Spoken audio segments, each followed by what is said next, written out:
아멘, 아멘.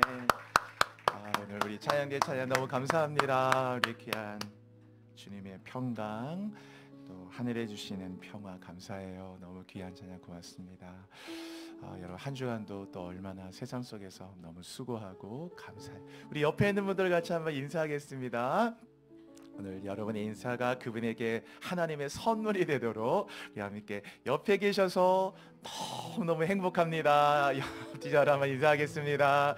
제 옆에 계셔서 너무너무 행복해요. 제 앞에 앉아주셔서, 옆에 계셔서, 뒤에 앉아주셔서 너무너무 행복합니다. 행복합니다. 감사합니다. 행복을 잃어가는 세대 안에서 일처라도 늘 행복하게 사시고요. 자, 우리 오늘 또 찬양 같이 이사야에 있는 말씀으로 만든 찬양인데 우리 같이 한번 고백하며 드리고 나가겠습니다. 물 가운데 지날 때에도 침몰치 않으며 불 가운데 행할 때에도 너를 상치 못하게 하시리. 너를 지명하여 부르신 하나님 그 사랑, 너를 구속하여 살리신 하나님 내게 말씀하시네. 두려워 말라, 두려워 말라, 놀라지도 말라. 내가 어디를 가든지 무슨 일 만나든지 내가 함께 하리라.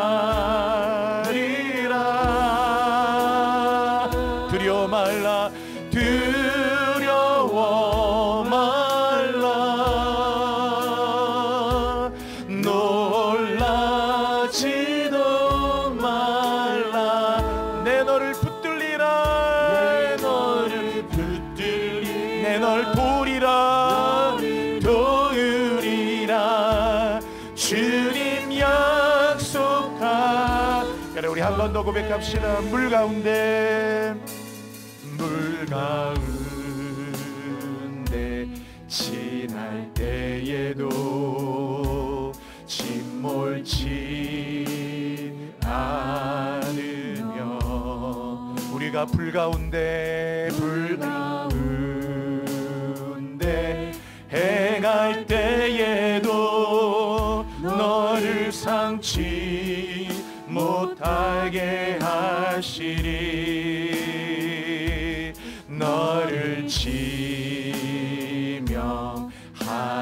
부르신 하나님 큰 사랑, 하나님 큰 사랑, 너를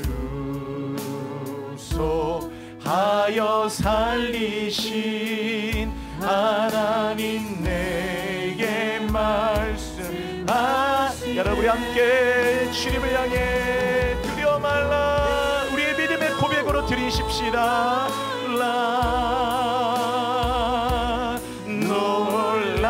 놀라지도 말라. 내가 어디를 가든지 무슨 일을 만나든지 무슨 일 만나 하나님 나와 함께 하십니다. 내가 함께 하리라.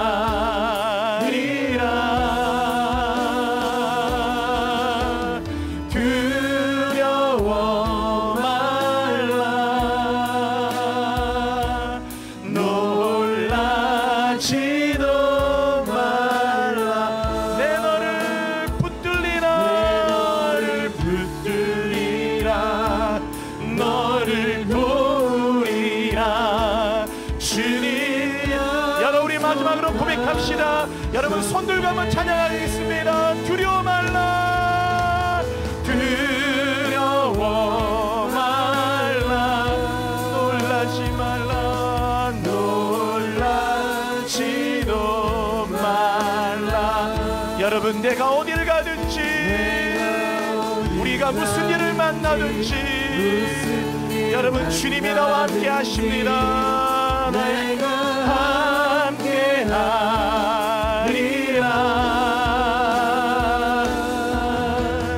두려워 말라,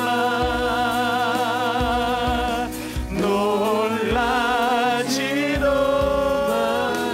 내 너를 붙들리라, 너를 붙들리, 너를 보리라, 도우리라.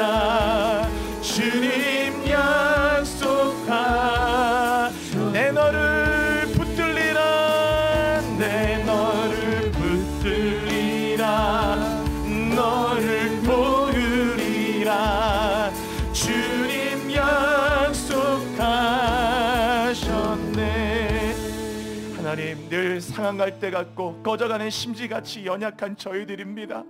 오늘도 가늠 중에 끌려 여인처럼 아무런 하나님 자격도 공로도 없이 주님의 긍휼만 의지해서 하나님께 낯이 뜨거운 마음을 가지고 하나님을 향해 긍휼을 입고자 나왔나이다. 하나님께서 구하신 제사는 상한 심령이라. 여호와여, 오늘도 하나님께 상한 마음으로 예배하며 나가는 우리 모두를 불쌍히 여겨주셔서 하나님의 은혜가 열리는 이 아침 되게 하시고, 하나님의 보좌의 문이 막힌 분이 한 분도 없도록 인도하시고, 주님의 보좌 앞에 나아갑니다. 주의 음성을 듣고자 합니다. 듣는 자는 살아나리라. 살아나는 역사가 일어나게 하여 주옵소서. 올 때는 마른 뼈처럼 왔지만 올 때는 하나님 앞에 다 말라붙어진 저 에스골 골짜기에 하나님 마른 뼈와 같이 왔으나, 오늘 예배할 때 여호와여, 사방에서 우리에게 여호와의 생기를 불게 하시고 말씀하여 주시고, 오늘도 하나님 앞에 성전 비문에 앉은 빙이 예수 이름으로 일어나듯이 우리 성도를 다 이 세상의 절망과 슬픔과 질병과 아픔과 상처를 다 하나님 떨쳐버리고 예수의 이름으로 일어나는 예배가 되게 하여 주옵소서. 내가 너와 함께하리라. 믿습니다. 주님, 우리 모든 성도들을 다 위로해 주시고, 예배하시는 우리 성도들 머리마다 성령이 비둘기처럼 내려오게 하시고, 오늘도 비디오실에서 온라인으로 어느 곳에 계시든지 성도들 한 분 한 분의 영이 뜨거워지고, 오늘도 영혼이 소생하고 회복하고 새가 날개를 치며 그 새끼를 보함같이 오늘도 그 하나님의 날개를 만나는 예배가 되게 하여 주옵소서. 찬양대 찬양의 기름 부어주시고, 말씀 듣는 모든 분들의 심령을 열어주시며, 하나님께 감사합니다. 인생 최고의 예배가 되게 하여 주시며 예수 그리스도의 이름으로 감사드리며 기도드립니다. 아멘. 아멘.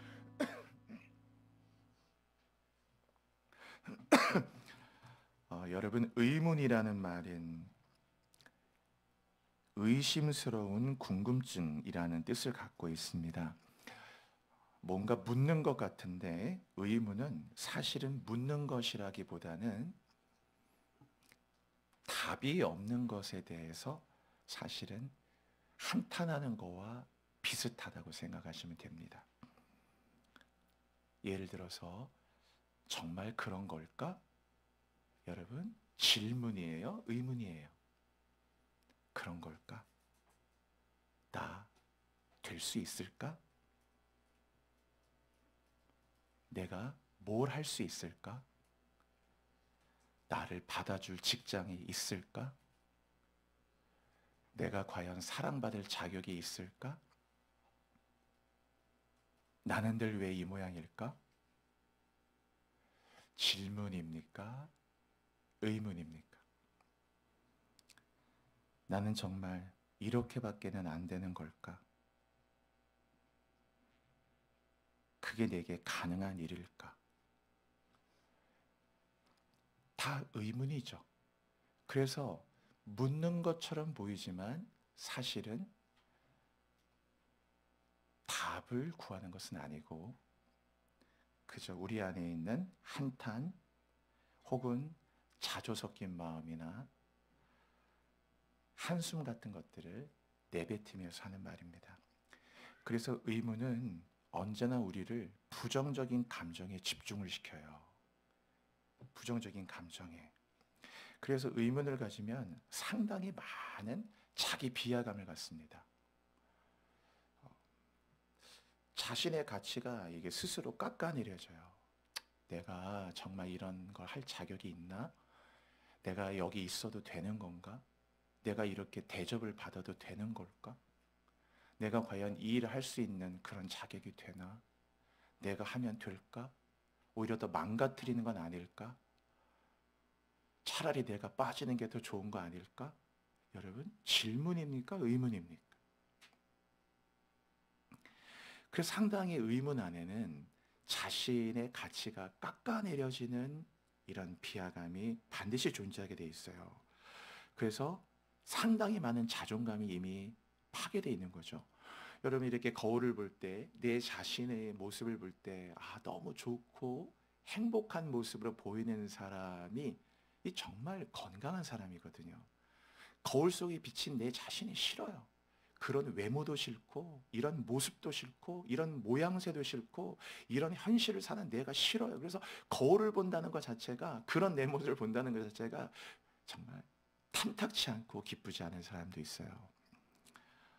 그래서 어떤 분이 말하기를 인생의 가장 큰 축복은 자기 자신과 화해하는 것이라고 그랬어요. 내 자신과 화해하는 것. 그래서 내 자신이 너무 좋고 내 자신이 다시 태어나도 이렇게 태어나고 싶고 다시 걸어가도 이렇게 걸어가고 싶고 거울만 봐도 내 자신이 너무 사랑스러워 보이고 자기 자신과 화해를 이루는 사람만이 가장 행복한 자죠. 그런데 의문은 이렇게 자기 자신과의 화해를 가로막고 계속 우리를 부정적인 감정에 머물게 합니다. 그래서 늘 남이 나를 어떻게 보는지 더 많이 신경 쓰게 되고 자기의 자유는 잃어버리게 되고 남의 시선에서 계속 묶여있는 자신을 발견하게 돼요. 그러나 여러분, 질문은 그렇지 않아요. 질문은 답을 묻는 것이고, 그리고 질문은 답을 찾아요. 답을 묻고 그 다음에 답을 찾죠. 그리고 그 답을 기대해요. 답이 뭘까? 답이 뭘까? 그리고 그 답을 찾으면서 오히려 그 답을 찾아가는 과정 안에서 성장하고 발전하고 노력하고 동기가 부여되고 그리고 기대가 되고 답을 얻으면 그것만큼 더 큰 보람과 기쁨을 얻고, 설령 답을 찾지 못해도 답을 찾아가는 과정을 통해서 자신 안에 굉장한 많은 발전을 갖게 돼요. 그래서 의문을 가진 자와 질문을 가진 사람은 아주 그의 삶이 다르다고 할 수 있어요. 넬슨 만델라 여러분 아시죠? 넬슨 만델라가 흑인 인권 운동을 하다가 남아공에서 이제 체포당해서 수십 년 동안 감옥에 있었죠. 거의 종신형처럼 해서 못 나올 거가 이제 나오게 됐잖아요. 근데 이제 그 감옥에서 나왔을 때 그 어떤 기자가 물었어요. 그 감옥에서 그 긴 세월을 어떻게 견뎌냈습니까? 이렇게 물었는데 그 넬슨 만델라가 뭐라고 대답했냐면요. 이렇게 대답했어요. 나는 감옥에서 견딘 게 아니라 감옥 바깥의 삶을 준비하고 있었다. 나는 감옥에서 나갈 수 있을까라는 것이 아니라 감옥 밖에 나가서 무엇을 해야 할까를 늘 질문하며 지냈다라는 거예요. 제가 어느 책에서 이 넬슨 만델라의 이야기를 듣고 너무나 많은 감명을 받았어요. 너무 많은 영감을 주더라고요. 어떻게 감옥에서 그 긴 세월을 견딜 수 있었는가? 그의 대답이 지금 말씀드린 것처럼 난 감옥에서 견딘 게 아니고 감옥 바깥에서의 삶을 준비하고 있었다. 감옥에서 나갈 수 있을까가 아니라 감옥 밖에서 나는 무엇을 하며 살아야 할까를 질문하고 살았다라는 것이. 그래서 계속 그 안에서 그 질문에 대한 답을 찾으면서 그러다 보니 여기까지 오게 됐다. 견뎌냈고 이겨냈고 마침내 감옥에 나왔고 그래서 결국 남아공의 대통령까지 되었어요. 제가 만델라에 있다가 너무나 정말 많은 그 영감을 받았어요. 정말 감동이 되더라고요. 그는 의문을 질문으로 바꾸는 사람이에요. 감옥에 나갈 수 있을까? 평생 감옥에 썩는 건 아닐까? 이렇게 우리 집이 그냥 망하는 건 아닐까? 내가 했던 그 흑인에 대한 인권 운동이 결국 이렇게 수포로 돌아가는 건 아닐까? 헛된 것은 아닐까? 수없이 감옥 안에서 의문을 가질 수 있었음에도 불구하고 의문이 아니라 만델라는 감옥 밖에서 나는 무엇을 해야 할까?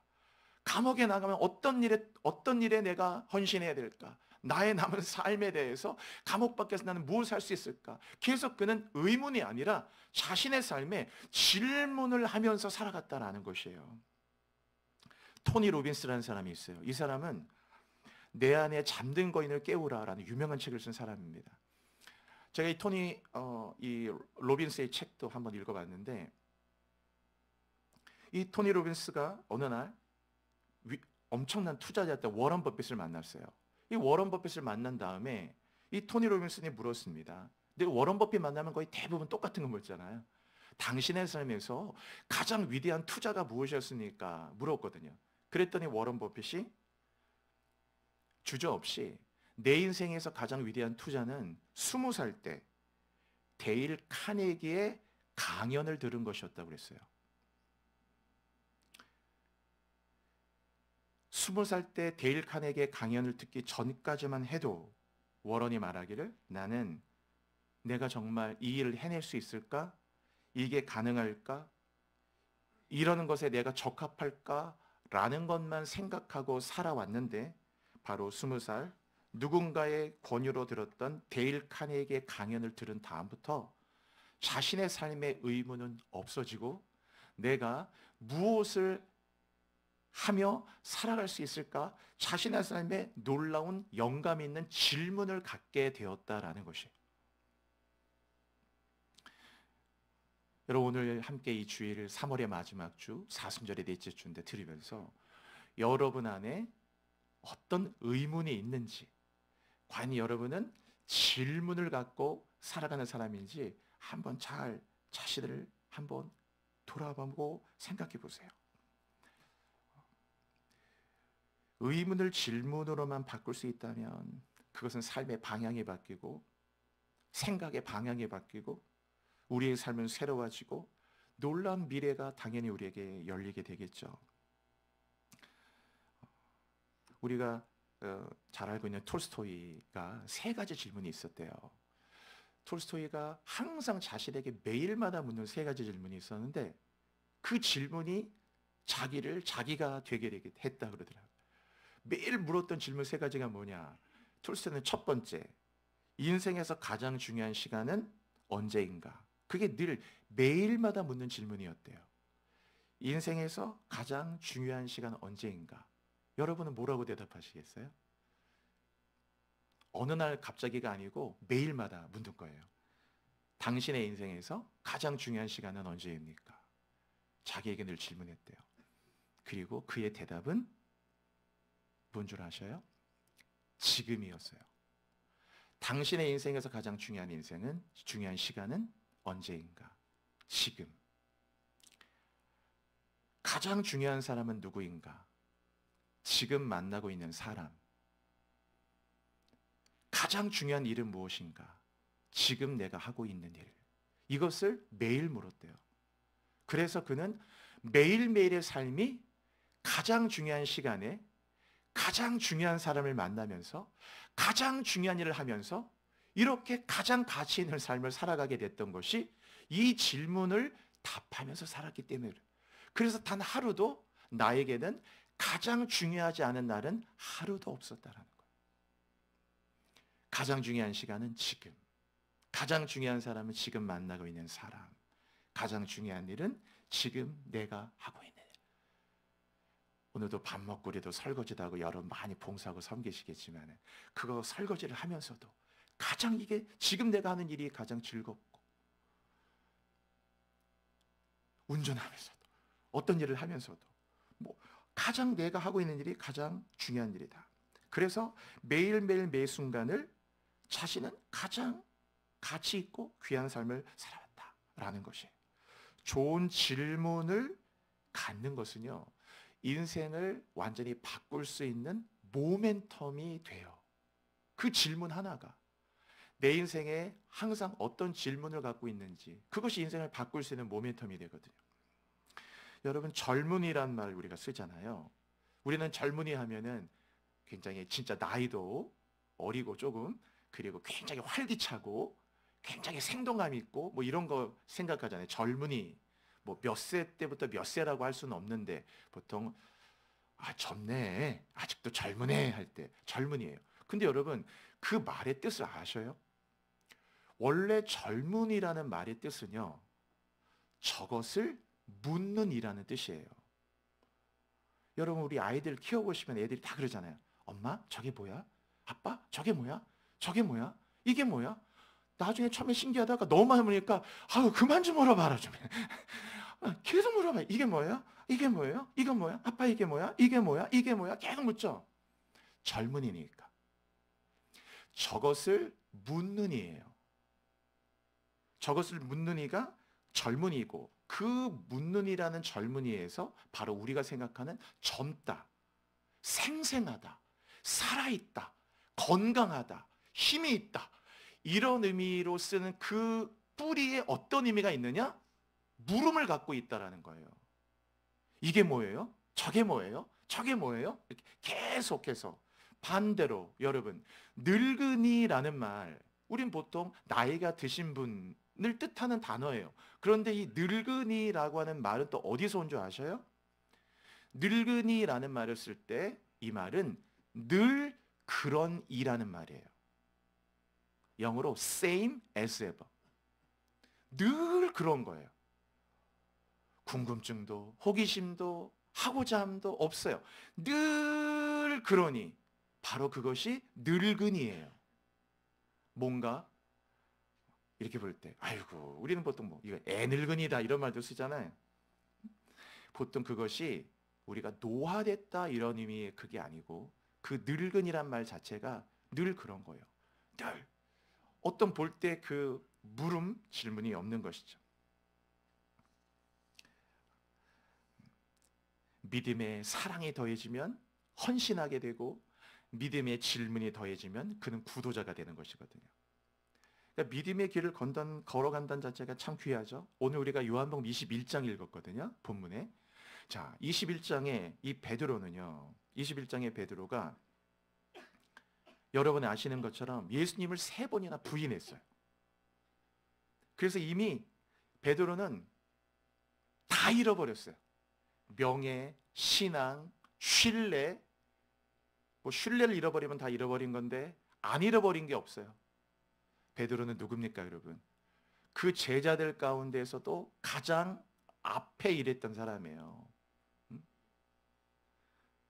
앞에 일했던 사람. 가장. 얼마나 이 앞에서 막 베드로가 앞장서서, 그랬던 베드로가 예수님을 모른다고 마지막 3번째는 막 저주까지 퍼부으면서 모른다고 3번 부인을 했거든요. 그리고 나서 베드로는 더 이상 아무것도 할 수 없었어요. 사역도 할 수 없었고, 누군가를 기도해 줄 수 없었고, 당연히 그리스도의 복음을 전할 수 없었고, 그 다 내려놓을 수. 여러분, 소문이란 것도 엄청 빠르잖아요. 얼마나 소문이 빠르나요? 예나 지금이나 참 사람은 소문이 빨라. 말이라는 게 항상 무서워서 뭘 말하면 미리 다 말이라는 게. 베드로가 3번 부인했다는 게 이스라엘 전역에 모르는 사람이 없어요. 예루살렘에 다 퍼졌고, 야, 베드로가 3번 예수 부인했대. 와, 거참 그 인간도 아니네. 응? 어떻게 베드로가, 다른 사람도 아니고 베드로가 그럴 수가 있어? 라고 하면서 이제 이 베드로가 얼굴을 들고 다닐 수가 없는 거예요. 이미 다 잃었어요. 하여튼 정말 믿음, 신뢰, 명예 뭐 다 잃어버렸죠. 사역. 그런 상태에서 오늘 21장이 시작되는 거거든요. 제가 요한복음 21장을 읽을 때마다 여러분은 우리 이야기가 잘 알고 있는 이야기인데, 저는 21장, 이 마지막 장인데 가장 가슴 앞에 다가오는 구절이 있어요. 제가 이 요한복음 21장 읽을 때마다 항상 진짜 눈물이 많이 나거든요. 너무 눈물이 많이 나는 장면인데, 근데 가장 가슴 아프고 가슴 저미게 오는 구절이 어디냐? 21장 앞에 여러분 2절 봐보세요. 2절에 이렇게 돼 있죠. 거기가 이제 1절에 보시면 디베레 호수예요. 그 갈릴리, 거기 갈릴리 호수거든요. 그 갈릴리 호수에 지금 누가 있었냐면 2절 시몬 베드로, 디드모라는 도마, 갈릴리 가나 사람 나다나엘, 그러니까 베드로, 도마, 나다나엘, 세베대 아들 야고보, 요한이죠. 또 다른 제자 2명, 이렇게 그들이 거기 있었어요. 거기에. 근데 이미 주님이 이때 부활하셨잖아요. 이미 부활하시고 다 승천하기 직전인데, 자 3절에 보시면 이렇게 돼 있어요. 3절에 뭐라고 돼 있나요? 시몬 베드로가 그 다음 여러분 뭐라고 말하죠? 나는 물고기 잡으러 가노라. 제가 이 성경 읽을 때마다 가슴이 너무 뭉클해요. 지금도 막 눈물이 나려고 하는데, 나는 물고기 잡으러 가노라 이렇게 얘기했잖아요. 여러분 읽을 때마다 눈물이 나더라.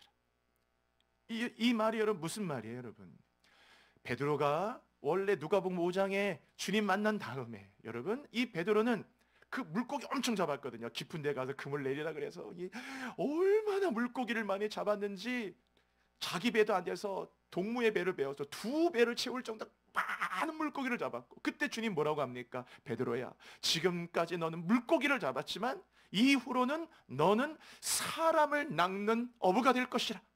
그래, 베드로는 사람을 낚는, 영혼을 건지는, 한 영혼, 천하보다 귀한 영혼을 건지는 그는 복음의 어부로, 사람을 낚는 어부로 주님의 콜링을 받습니다. 그래, 누가복음 5장에 하나님의 콜링 받고 배와 그물을 다 버려두고 베드로는 사람을 낳는 어부로서의 새 삶을 갖고 주님을 따라가고 생명 바쳐 주님을 따라갔잖아요. 그러던 베드로가 결국 3번 부인하게 됐고 다 잃어버렸고 더 이상 그는 사역을 담당할 수 없어서 자신의 고향으로 내려온 거 아닙니까? 갈릴리에 왔고 거기에서 오늘 몇 명의 제자들과 함께 있는 중에 그날 3절 베드로가 뭐라고 얘기했냐면, 시몬 베드로가 말하기를 나는 물고기를 잡으러 가노라. 무슨 의미예요, 여러분? 베드로는 사역자잖아요. 베드로가 사역을 해야 되는데, 선교하고 목회를 하든지 사역을 해야 되는데 베드로가 뭐라고 합니까? 나 오늘 먹고 살아야 되니까 알바 갔다 올게. 이런 말을 하는 것 같은 거예요. 이미 사역을 잃어버리고 다 잃어버렸어요. 아무것도 할 수 없어요. 사람을 낚는 어부로서의 아무것도 할 수 없어서 다시 나는 물고기 먹고 살아야 되니까, 그 일을 하는 것 자체의 가치가 나쁘다는 의미가 아니고 베드로에게 있어서는 이미 사역자로서의 끝났다 그 말이에요. 여러분, 제가 목사가 돼가지고 우리 아이들에게 아빠 오늘 그냥 몇 개 같이 뭐 배달 알바 좀 갔다 올게. 배달 알바 좋아요. 얼마든지 할 수 있어요. 귀한 일이죠. 그 일이 뭐 어쩌다 그걸 얘기하는 게 아니고 어떻게 느끼겠냐 그거예요. 내 아내가 여보 당신 목사인데 전도하고 기도하고 해야 되는데 내가 지금 오늘 좀 알바 좀 갔다 올게. 3절에 시몬 베드로가 나는 거기 1인칭까지 썼잖아요. 나는 물고기를 잡으러 가노라. 읽을 때마다 그 베드로의 무너진 마음이 이렇게 자꾸 느껴져가지고 저는 너무 눈물이 나더라고요. 선교사인데, 목회자인데, 제자로 부름 받았는데 더 이상 베드로는 할 수가 없었어요. 3번 부인하고 얼굴도 들고 다닐 수가 없는 베드로가 뭘 할 수 있겠습니까? 그래서 그냥 내가 알바 갔다 올게. 오늘 빵값 좀 벌어올게 하고 나가는 겁니다. 그러는 중에 여러분 주님이 찾아오셨어요. 거기에. 그래서 7절에 보시면요, 그 눈으로 보세요. 7절. 그때 주님이 거기에 오셨어요. 예수께서 사랑하시는 그 제자가 베드로에게 이르되, 주님이 그 앞절에 오셨거든요. 딱 주님인 걸 알아보고 그 누군가 베드로에게 말했거든요. 베드로, 주님이시야. 이미 부활을 하셨다는 건 듣고 알았거든요. 부활하셨다는 이야기는 들었는데 베드로는 그를 만날 수 없잖아요. 3번 부인했는데 어떻게 주님을 마주칩니까? 그러니까 그러고 있는 중에 주님 왔을 때 옆에 누군가가 베드로에게 주님이다 라고 얘기했더니 그 7절 보세요. 그 중간에 보시면 시몬 베드로가 벗고 있다가, 당연히 업으니까 우통 벗고 했었겠죠. 당연히 이제 우통 다 벗고 이렇게 업으로서 일을 하고 있다가 주님이라는 말을 듣고 겉옷을 두른 후, 벗고 있다가 다시 겉옷을 두른 후에 뭐라고 그랬어요? 7절 끝에 보시면 바다로 뛰어내렸다라고 했잖아요. 그러니까 베드로가 그 주님이라는 말을 듣고 막 갈피를 잡을 수가 없고, 이게 어떻게 된 거지? 라고 생각하고 반가우면서도 어떻게 부끄러운 마음에 그 복잡한 감정으로 일단 겉옷을 빨리, 주님이시니까 겉옷을 입고 그 다음에 바로 베드로가 바다에 뛰어내렸다라는 거예요. 아직 거리가 상당히 있었는데, 그래서 아무튼 왔고요. 그래서 육지로 올라온 거죠. 9절 보세요. 눈으로 9절에 보니까 육지에 올라오니까 숯불이 있었잖아요. 숯불이라고 하는 것은 안드라키아라고 해서 헬라어로 바로 왜 숯불, 바로 그 숯불이 펴있던 그 가야바 거기에서 베드로가 부인했기 때문에 베드로에게는 이 숯불이 상처의 자리였거든요. 숯불이는 그때 어느 아이가 여자 너도 갈릴리 사람이냐 물어가지고 막 모른다고 막 하면서, 그래서 이 숯불이 안드라키아가 아주 이 장면에 복선을 깔고 있는 핵심 단어예요. 그 주님이 알고 있기 때문에 일부러 숯불을 피운 겁니다. 베드로의 트라우마가 거기 있었기 때문에 숯불이 있었죠. 근데 그 숯불은 더 이상 그런 숯불이 아니고 그 위에다가 생선을 놨어요. 잡았던 물고기를 놓고, 그리고 생선도 놓였고 떡도 있더라. 떡도 굽고 생선도 굽고. 그래서 153마리를 11절에 보면 153마리의 물고기 잡아서 그렇게 했는데, 그때 12절, 이제 그렇게 왔을 때 12절 보세요. 예수께서 말씀하시잖아요. 뭐라고 말합니까? 와서 조반을 먹어라. 와서 같이 아침밥 먹자. 베드로야, 같이 와서 아침 식사 같이 하자. 참 우리 주님 여러분, 얼마나 섬세하고 참 그 주님 묵상할수록 놀라워요. 그렇게 찾아와서 베드로에게 아무 말 안 했어요. 함께 올라와서 베드로야, 숯불 피워놓고. 아마 베드로 생각해 보시죠. 주님하고 눈도 지금 마주치 못하고 있어요. 그냥 이렇게 머리를 숙이고 아마 그럴지 몰라요. 그때 베드로의 등 토닥거리고, 베드로 같이 와서 밥 먹자, 아침 먹자, 와서 조반을 먹으라 했더니 12절, 어느 누구도 거기에서 뭘 묻는 자가 없었다. 조용히 밥을 먹었다라는 거예요. 그리고 난 다음 15절, 오늘 본문이 그렇게 시작되는 거예요, 여러분. 15절, 조반 먹은 후에 이렇게 시작되잖아요. 이런 상황에서 아침을 먹고 나고, 아침 먹고 차 한 잔 마시고 커피 한 잔 마시고, 그리고 난 다음 조반을 먹은 후에 드디어 예수님은 시몬 베드로에게 말씀하시는 거예요. 뭐라고 합니까? 요한의 아들 시몬아, 이렇게 얘기했잖아요. 여러분, 누군가의 이름을 풀네임으로 부르는 것은요, 사랑할 때 쓰는 말입니다. 가장 사랑하고 그를 존중해 줄 때 쓰는 그런 의미예요. 이 히브리적 의미가. 보통 우리가 사이가 안 좋거나 그러면 말이 짧아지거나 이러잖아요. 호칭도 짧아. 막 이런 게 있을 때 그냥 뭐 이름이 뭡니까? 베드로한테 야, 너 일로 와봐. 그래서 야, 일로 와서 너 진짜 사람이 말이야. 너 어떻게 뭐 죽기까지 따라간다고 했더니 뭐 그 세 번, 한 번도 아니고 세 번씩 부인하고 뭐 그랬을 거 아니에요? 근데 주님이 그게 아니고 와서 같이 아침 먹고 조반을 다 먹고 나서 그 다음에 베드로를 부르니 호칭 요한의 아들 시몬아. 아마 틀림없이 이 성경엔 기록되어 있지 않지만 베드로는 아마 그 이름이, 자기 이름이 그렇게 불려졌을 때 그냥 눈에 눈물이 글썽글썽 거렸을 것 같아요. 요한의 아들 시몬아라고 얘기, 딱 그 호칭을 들었을 때 얼마나 이 마음이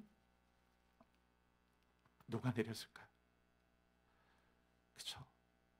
얼마나 주님이 또 그 음성이 다정다감해요. 주님의 음성이 요한의 아들 시몬아, 요한의 아들 시몬아. 그러니까 아마 베드로의 그 눈에 그냥 눈물이 뚝뚝뚝뚝 이미 떨어지고 있지 않았을까요? 그리고 묻는 거예요. 시몬아, 네가 이 사람들보다 나를 더 사랑하지.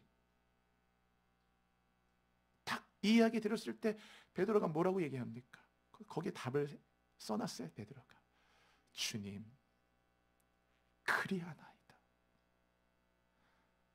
내가 3번을 부인했지만 그래도 무서워서 나도 죽는 게 겁나다 보니까 그 순간 내가 뭐에 씌웠는지 3번이나 모른다고 하긴 했지만 그래도 내가 주님 당신을 목숨같이 사랑한다는 내 마음의 중심이 그렇지 않다는 걸 주님이 아시지요? 라고 얘기했어요. 주님 그러하나이다. 내가 주님을 사랑한다는 이 마음의 진정성만은 진짜라는 것을 주님은 알고 계시죠? 라고 얘기했어요. 그렇죠? 여러분, 베드로가 오늘 이 주님 만나기 전까지 얼마나 많은 의문을 갖고 있었을까요? 난 자격이 있을까? 내가 사역을 다시 시작할 수 있을까? 나 같은 인간이 살고 있는 게 맞을까? 차라리 그냥 팍 죽어버리는 게 더 좋은 게 아닐까? 이 얼굴 들고 어떻게 나갈까? 주님 부끄러워서 어떻게 만날까? 나 같은 인간이 천국에 갈 수 있을까? 내가 정말 사역자라고 부름받을 수 있을까? 내가 무슨 복음을 전할 수 있을까? 내가 무슨 주님의 제자일까? 의문으로만 가득 찼을 텐데 주님을 딱 만난 순간에 베드로 안에 의문이 다 눈녹처럼 사라지고 주님이 얼마나 나를 사랑하시는가에 대한 마음으로 베드로의 마음이 바뀌고 있다는 것을 우리가 확인하고 있는 거예요. 여러분, 얼마나 이 마음이 뜨거워졌을까요? 여러분, 자신의 마음에 갖고 있었던 그 의문이 다 이 주님을 만나는 이 순간에 완전히 사라져버리고 주님과 같이 아침 먹고 진짜 차 한잔 마시고 주님이 옆에서 요한의 아들 시몬아, 너가 이 사람들보다, 저는 이 비교급이 더 귀하다 생각해요. 베드로는 가장 참담하다고 생각했을 텐데 네가 나를 사랑한다고 얘기했던 그 고백이 이 사람들보다 더 사랑해서 한 말이라는 것은 맞는 거지 라고 물으셨어요. 이 베드로 얼마나 막 성격이 막 그랬던 사람인데 얼마나 이 베드로의 가슴이 뜨거워지고 얼마나 많은 눈물이 났을까요? 베드로 안에 있는 그 의문들이 주님과의 만남을 통해서 완전히 사라지고 그 다음 16, 저는 이 15절의 마지막 부분이 놀랍다고 생각합니다. 아시나이다 라고 대답했더니 주님이 뭐라고 베드로에게 얘기합니까? 내 어린 양을 먹이라. 아까 우리가 3절에 봤잖아요. 여러분, 나는 이제 사람을 낚는 어부로서 안 돼요. 나는 이제 목회자로서 사형 선고받았어요. 난 더 이상 이 일을 할 수 없어요. 그의 도덕적 윤리적 비난을 이길 수 없어요. 이미 나는 3번 부인하고 나는 신사참배도 3번 한 사람이에요. 더 이상 하나님의 일을 할 수 없어요. 그냥 의문밖에 남지 않은 사람. 내가 자격이 있나? 이렇게 해도 되나? 내가 정말 강단에 서도 되나? 이런 내가 하나님의 일을 할 수 있겠나? 이런 내가 주님을 사랑하고 복음을 전할 수 있겠나? 내가 교회 일꾼이 될 수 있겠나? 의문만 가득 찼던 베드로에게 이제 그래서 그냥 물고기 잡는다고 갔던 베드로에게 주님은 놀랍게도 이 오늘 15절에 뭐라고 얘기해요? 내 어린 양을 먹이라. 내가 베드로야 너에게 핏값싼 이 영혼들을 너에게 맡길게. 다시 너는 사역자로서 사람을 낳는 어부로서 복음을 전하는 자로서 다시 베드로를 콜링해 주는 거예요. 여러분, 얼마나 이 베드로의 가슴 속에 놀라운 은혜가 있을까? 그것을 무려 3번 똑같은 질문을 통해서 완벽하게 예수님은 베드로의 마음을 확인하고 해주셨어요. 한 번이 아니고 무려 똑같이 그가 부인했던 3번의 횟수만큼 똑같이 내 양을 먹이라, 내 양을 치라, 내 양을 먹이라 하면서 이제 너는 다시 사람을 낳는 어부로서 해도 된다고. 그래서 베드로는 완전히 이제 의문이 사라져 버렸어요. 그리고 나서 베드로는 이제 어린 양을 먹이라고 하니까 의문이 아니라 그럼 내가 어떻게 이 양떼를 칠 수 있을까? 어떻게 주님의 기쁨이 될 수 있을까? 나의 남은 생애를 어떻게 하나님과 동행할 수 있을까? 어떻게 복음을 증거할 수 있을까? 의문은 사라지고 뭐가 남았느냐? 하나님을 향한 질문의 인생으로 새롭게 변화되었다는 것이 베드로의 가슴 속에. 여러분, 탕자가 아버지 집을 나갔죠. 비난받기에 합당한 일들만 골라서 했어요. 살아있는 아버지에게 유산을 달라고 그 엄청난 돈을 가지고 나가서 사업을 한 것도 아니고 허랑방탕하게 다 유흥비로 탕진해 말았어요. 한 푼도 남김없이 돼지를 치는 자로 돼지가 먹는 주염 열매도 주는 자가 없어서 배고픔을 가지면서 그렇게 살았어요. 그런 이 탕자 같은 아들이 더 이상 버틸 수가 없어서, 그 배고픔을 이길 수 없어서 마지막 생각한 건 아버지와 아버지의 집이었는데, 이 탕자의 마음속에는 아버지께 돌아갈 수가 없겠죠. 왜? 그에게는 의문밖에 없었잖아요. 이런 나를 아버지가 받아주실까? 이런 나를 아버지가 아들이라고 생각할까? 양심이 있지. 내가 어떻게 아들이라고 그렇게 얼굴 들고 낯짝 들고 갈 수 있을까? 아버지가 나를 아는 척이나 하실까? 아버지가 나를 쫓아내는 건 아닐까? 아버지가 나를 호적에서 파버리는 아닐까? 너 같은 놈은 자식으로 둔 적이 없다고 아예 그냥 나를 외면하는 건 아닐까? 수없이 이 아들에게는 의문밖에 없었을 거예요. 그런데 이 아버지가 아버지께 아들이 돌아오죠. 자, 성경 구절 한번 볼게요. 아들이 어떤 생각했는지. 자, 한번 읽어볼까요, 여러분? 같이요. 시작. 지금부터는 아버지 아들이라.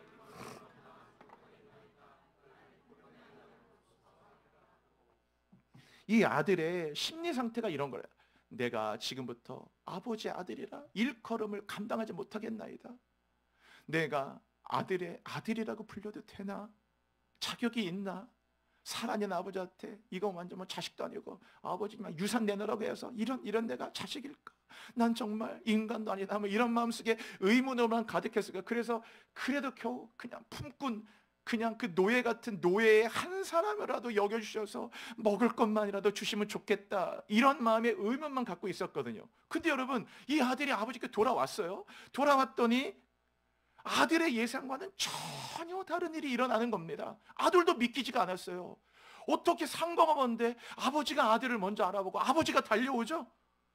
내쫓기는커녕 널 호적에서 팠다고 말하기는커녕 당장 나가, 여기가 어딘 줄 알고 이놈아 오느냐고 막 당장 아예 얼씬도 하지 말라고 내보낸 게 아니고, 아버지가 달려오더니만 아무 얘기 안 하고 안고 그 다음에 그냥 팍 얼굴을 비비고, 그리고 그 아들의 돼지 쳤으니까 얼마나 냄새나고 막 그 몸 안에서 역겨운 냄새를 맡고 씻었겠습니까? 머리 얼마나 덥수룩하고 온갖 이들이 득실거렸을 것이고, 손과 발의 때와 그 생각을 해보십시오. 오죽하면 아버지가 아들을 보자마자 빨리 발에 신발 신기고 손에 가락지 끼우고 이렇게 할 만큼 그만큼 몰골이 아니었거든요.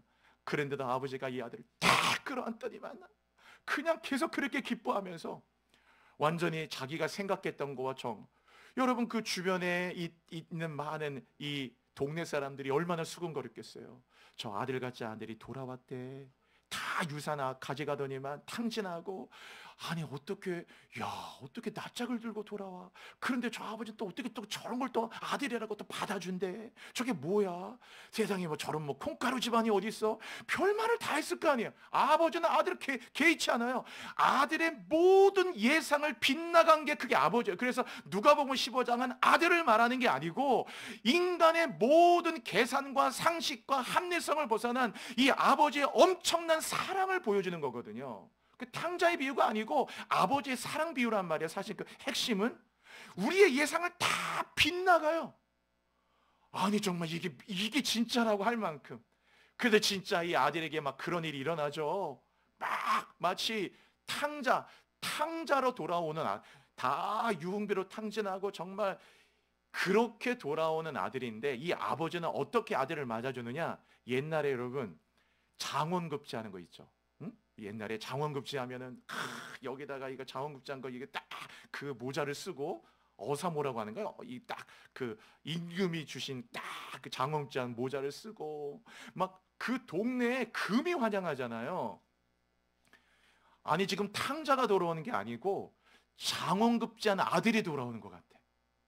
막 돌아오니까 아버지는 막 탕자, 야야 어디 부끄러워, 말도 하지 마, 애들 돌아왔다고 말도 하지 마, 이런 게 아니고 마치 탕자가 돌아오는데 아버지는 장원급제한 아들처럼 막 동네 사람한테 다 알리고 송아지 잡으라 그러고 잔치를 베풀라 그러고, 이 내 아들은 죽었다가 다시 살았다, 죽은 줄만 알았는데 살았다, 이렇게 기쁜 날이 어디 있을까 하면서 아버지가 기쁨을 이기지 못해가지고 온 사람들과 거기 누가복음 15장 풍악을 올렸다 그랬어요.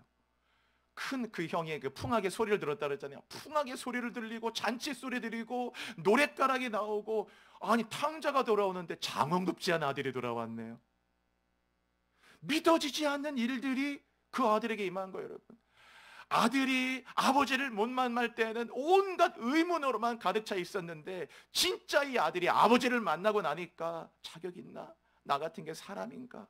내가 정말 인간도 아니지. 거기다가 막 양심 속에서 정말 양심, 내 양심으로 도대체 이게 정말 난 정말 아니다. 막 머리를 싸매면서 막 온갖 의문으로만 가득했을 텐데 진짜 아버지가 만나고 났더니 의문이 뭡니까? 의문은 다 사라져버리고 이렇게까지 나를 기대해주고 믿어주고 사랑해주고 돌아옴을 기뻐해주고 마치 아무 일도 없었다는 것이 아니고 오히려 장원급제라고 돌아온 아들처럼 맞아주셔가지고 이렇게까지 나를 기대하고 계획하고 밀어주고 미래를 생각해주는 아버지를 만나면서 이 아들은 의문은 다 사라지고 어떻게 이 아버지와 동행하고 어떻게 이런 아버지를 더 기쁘게 할 수 있을까? 그의 마음속에는 새로운 하나님을 향한 아버지를 향한 질문으로 가득 차게 됐다라는 것이에요. 여러분, 제가 이 말씀을 이렇게 묵상할 때 너무 감동을 많이 받았어요. 진짜로 제가 그 성경 요거 한 절 더 보여드릴게요. 그 요한복음 13장에 있는 구절인데 그 다음 구절 보여드리면 되는데 다음 구절 한번 읽어볼까요? 같이 여러분 시작. 시몬 베드로가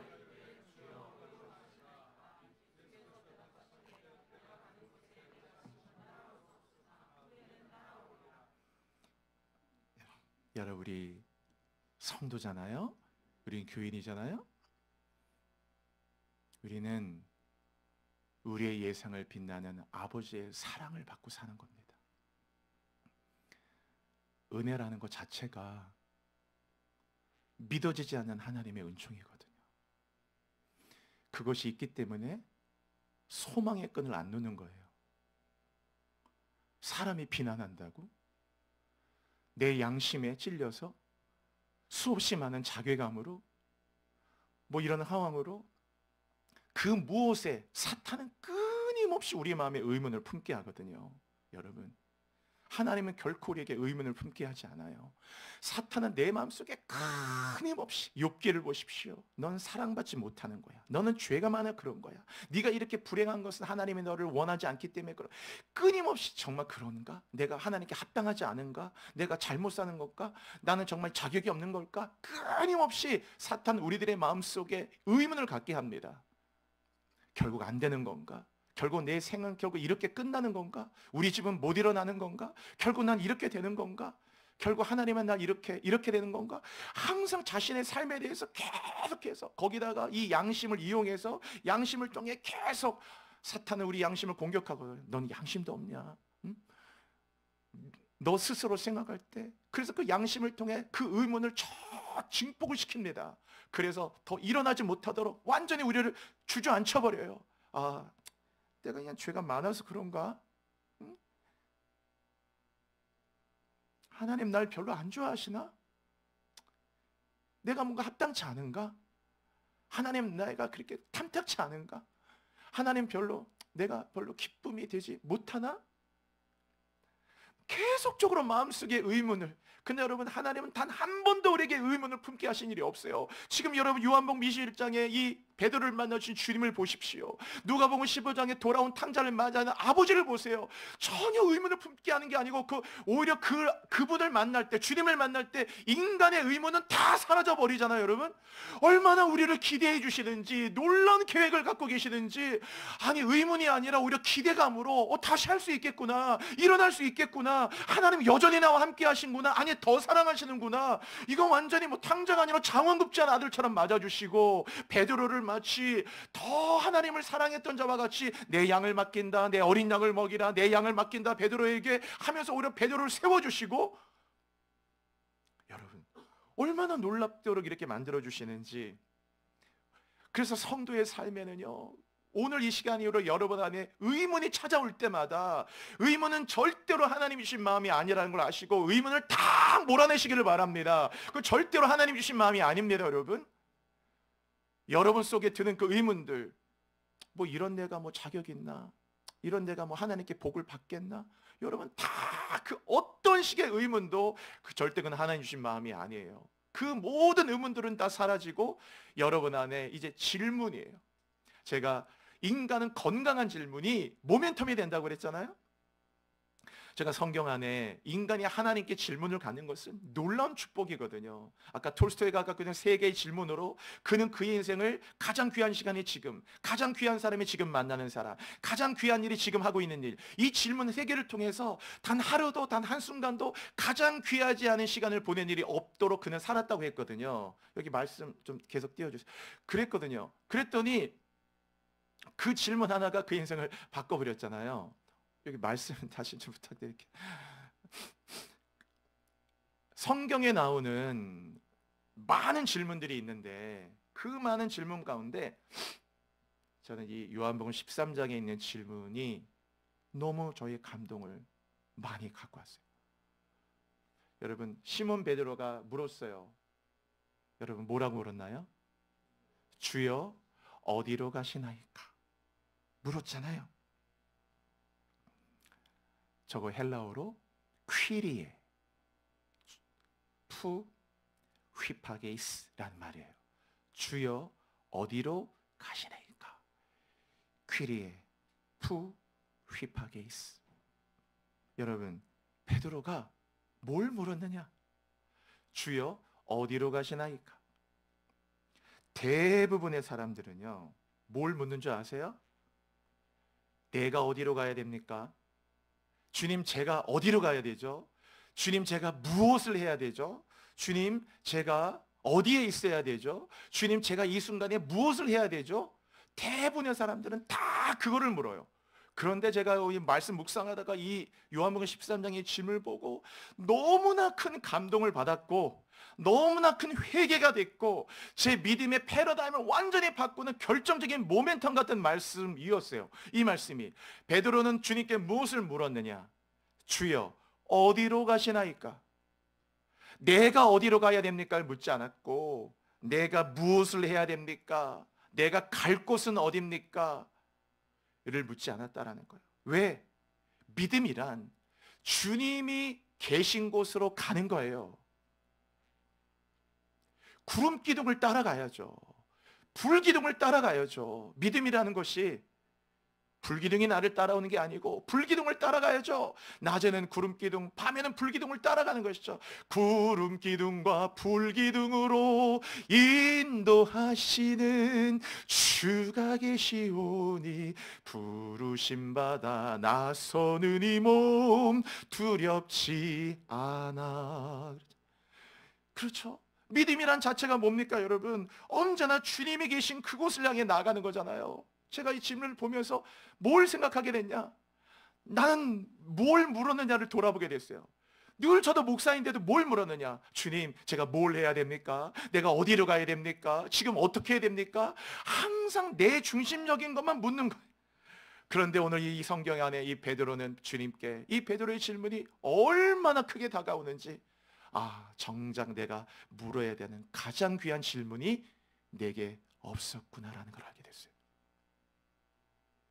내가 지금 물어야 될 게 뭡니까, 여러분?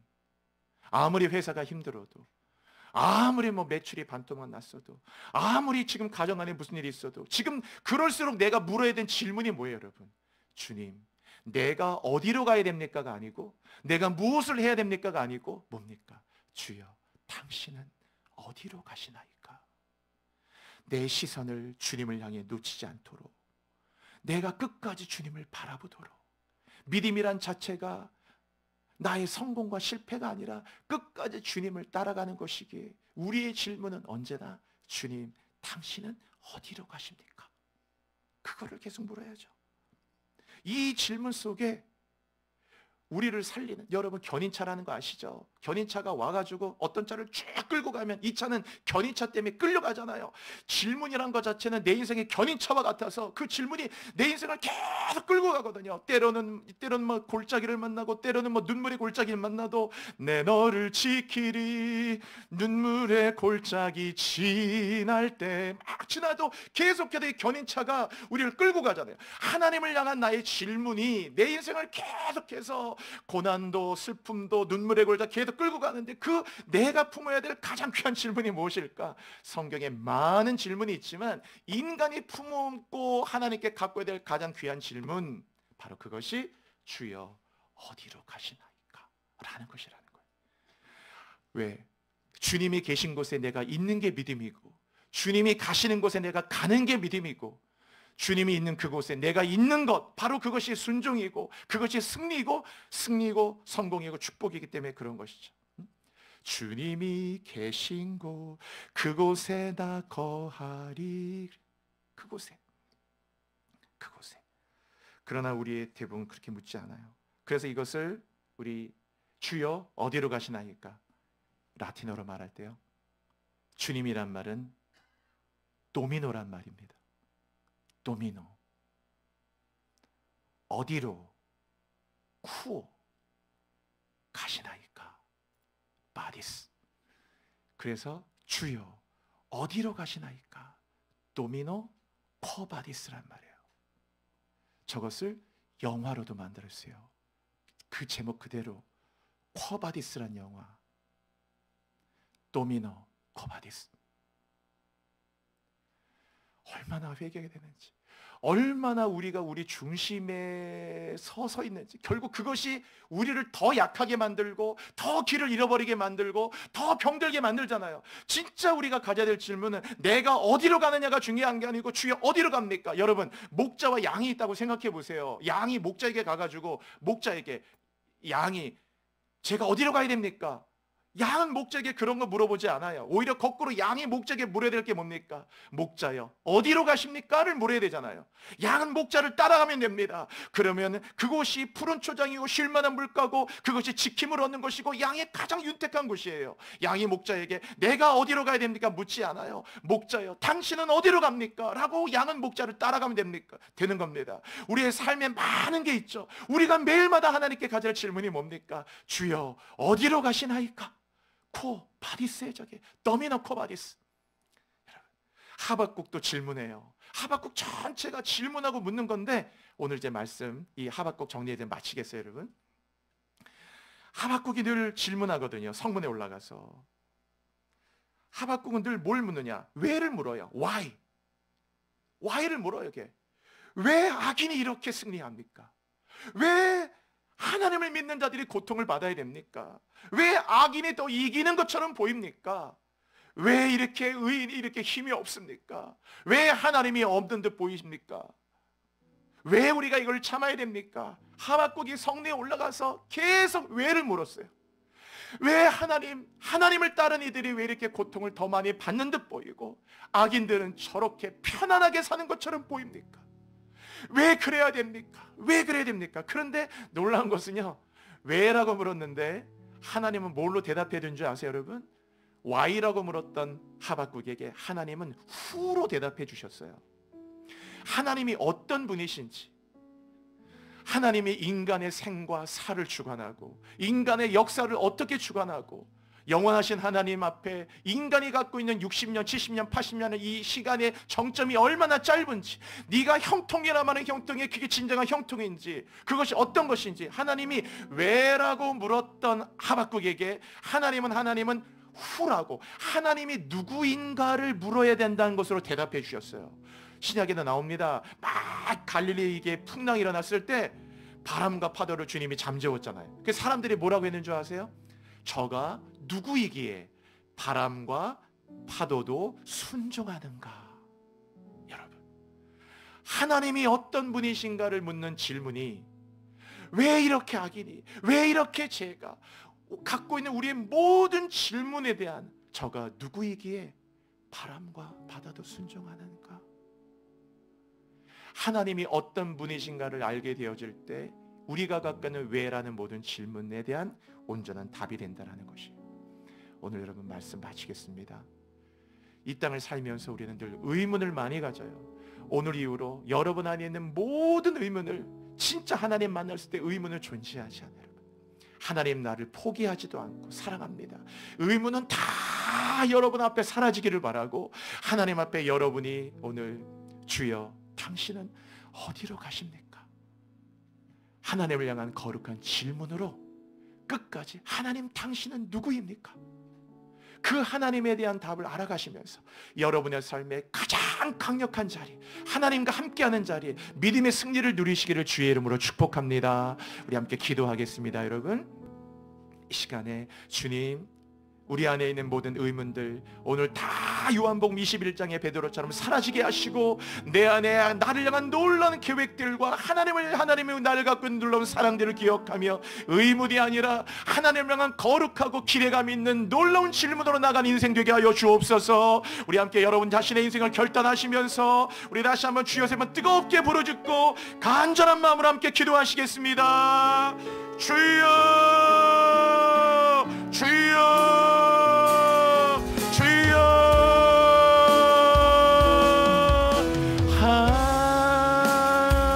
할렐루야.